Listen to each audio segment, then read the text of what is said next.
Hello Grazies, and for everyone who doesn't know me, then why are you here? I'm just kidding. So today I thought I would do some very different kind of video. Shout out to We Fancy. You guys know why. So I'm gonna be talking about 5 things I hate about the K-pop industry. I mean, I was never planning to do this video, but you know what? Sometimes I'm a human being, things get dirty and raw. But watch till the end for real. That's why you all know, fully understanding why I am creating this video. There's so many people who love K-pop, things seem glamorous, happy, fun. And I know that the songs that I put out, it's supposed to be like a really happy popping video. But I know deep inside, everyone, not just me, everyone struggles in the entertainment industry. Now this is just my personal experience, my personal thoughts, my personal 2 cents that I'm putting into this, but a lot of people can relate to me. A lot of people will probably relate the same. Number 1, I hate about the people who work here.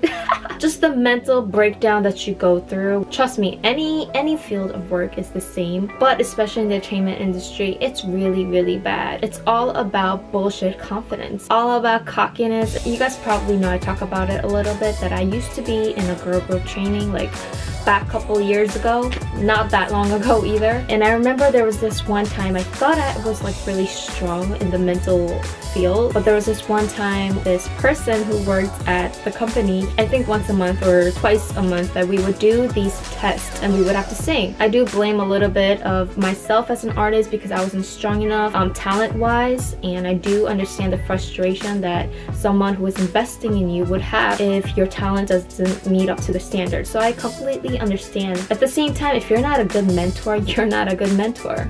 I mean, that goes same for you. There's this one person, you guys, I'm not saying I grew up like a princess, but I never got beat up mentally and physically in such a negative and intense way that maybe I wasn't used to it. I literally developed such a bad depression and insomnia. And after that incident where this person literally degraded me so much that I've gotten to a point where I had a mental breakdown. I didn't know how to handle the situation. And I remember, and for 6 months, I couldn't sleep because I had such an anxiety and depression where someone was putting me down so negatively, where this person literally takes over your brain and the way you think and the way you act. And looking back, of course, I've gotten stronger, but when someone thinks they have the right to treat you that way, where you're literally breaking down and having a depression and mentally you cannot really talk about it with anyone else, I don't think that is a positive effect. There is a good mentor and a good role model, and there's a bad mentor and a bad role model. So that's the reason why a lot of people go into depression. Your personality just starts to change. Not for the better, in my opinion. There's a lot of people who will put you down, who will judge you, who think they know it all, but in reality, they don't have anything themselves. It is what it is. I'm sorry to say this, but when you go through like shit for a couple years, I mean, I just have to let it out. It's been a couple years and I am stronger and I know better, and you just know how to meet the right person as someone who will mentor you and grow you really as a person, and that is a good mentor. Number 2 I hate about the K-pop industry is money and income. I mean, of course in Hollywood, if you make it big, you don't need to worry about your life. But in the K-pop industry, the scale is a lot smaller. I mean, I'm not saying that in a negative way. That is a given fact that has nothing good or bad with it. In the K-pop industry, it's very like structured.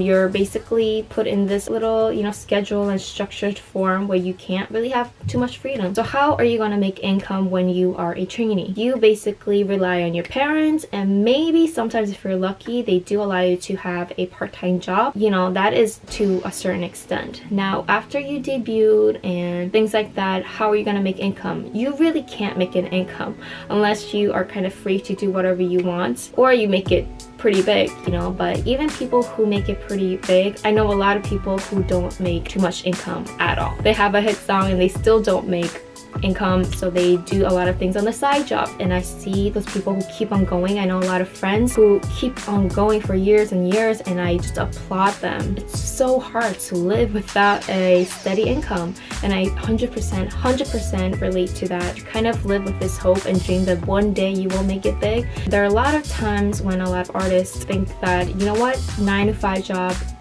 that would be like a dream. Just because you have a steady income, of course, maybe you don't have as much freedom or flexibility, but you know what, at least you could live. At least you could eat whatever you want. You could, you know, go to bed just knowing that you will have some sort of money to live for the next day. I know that sounds kind of silly coming from this fame and glamour compared to 9-to-5 job, but that's the reality. I mean, I don't want to go too deep into this just because it is a sensitive topic, so, but that is one thing I hate about, or at least it takes a very long time. Probably 90% of the people in the entertainment industry relates to this. Number 3, the waiting game. Someone said it's a constant proving game in the music industry, and that is so true. It's constantly proving yourself. You're basically on thin ice and you can break at any point in your life. So it's about wait in this long line, or do you want to take the shortcut? And who knows what you have to do to get in the shortcut, if you know what I mean. You don't know when you're gonna get the opportunity or the chance. It's constantly the waiting game, and sometimes the people just can't wait and they just break off and they go into different fields, which I completely understand. I really think the entertainment industry is 70-80% luck, and it's not even about determination, because everyone has determination. Like, who doesn't? Like, everyone has passion.